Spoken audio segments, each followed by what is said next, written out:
Secret Empires, How the American Political Class Hides Corruption and Enriches Family and Friends. That sounds like a juicy topic for Peter Schweizer, who wrote the book. Peter, welcome back. Good to see you. Great to see you, Stuart. I want to start, you have some examples in the book, obviously. Yeah. I want to start with President Obama. Did he, in some way, help family and friends? Well, Barack Obama has a best friend. A lot of people don't know who he is, never heard his name, named Marty Nesbitt. When Barack Obama gets reelected, his friend Marty Nesbitt sets up a private equity firm called Vistria Partners. Something very interesting happens. The Obama administration goes after the University of Phoenix, a for-profit university, and says, you know what, we don't like the way the company is operating, so we're going to suspend GI Bill money from the Pentagon going to the school so soldiers can't attend. Stock prices, you can imagine, drops from $100 a share down to $3.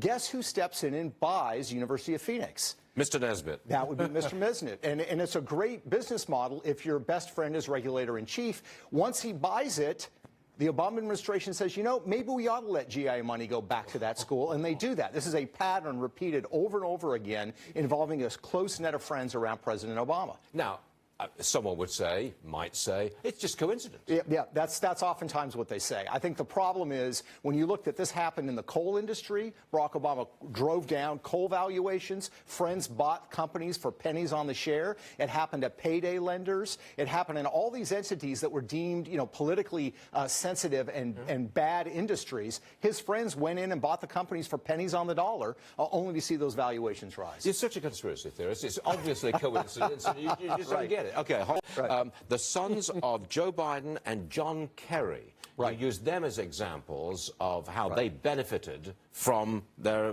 parents. That's right. Well, so, you know, we think of the old corruption. We think of Congressman Jefferson, who had the $90,000 cash in his freezer. Remember him? I do. The day of the old payoffs. Well, the new way of the payoff is you juice in the sons rather than the politicians themselves. So in December of 2013, Vice President Biden goes to Beijing to negotiate with Chinese officials. On Air Force Two with him, his son, Hunter Biden.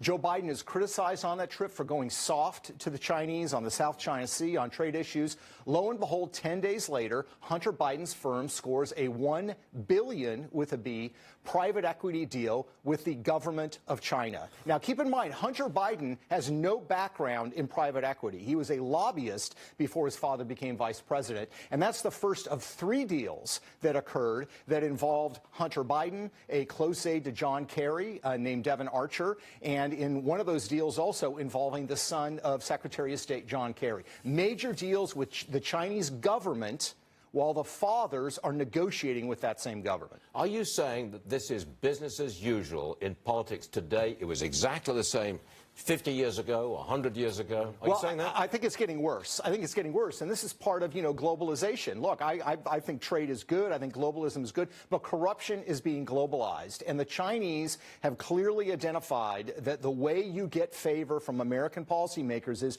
you juice in their family members. We saw this when George W. Bush was president. You remember his brother Neil joined the board of a Chinese computer company that was run by the son of the vice premier of the company. But it's gotten worse. The numbers have gotten larger, the amounts of money have gotten larger, and this is the way they are going to engage the United States to achieve their political objectives. Fascinating. This is the new book, and you're doing well. Are you on Amazon's list? Yes, we're number 3 on all of Amazon. Came out on Tuesday.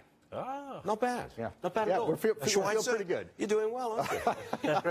Well, with help from people like you, Stuart. Stop. Peter Schweizer, we appreciate you being with us today. Thank you, and all about the book. Good stuff. Thank you, sir. All right, now, Vice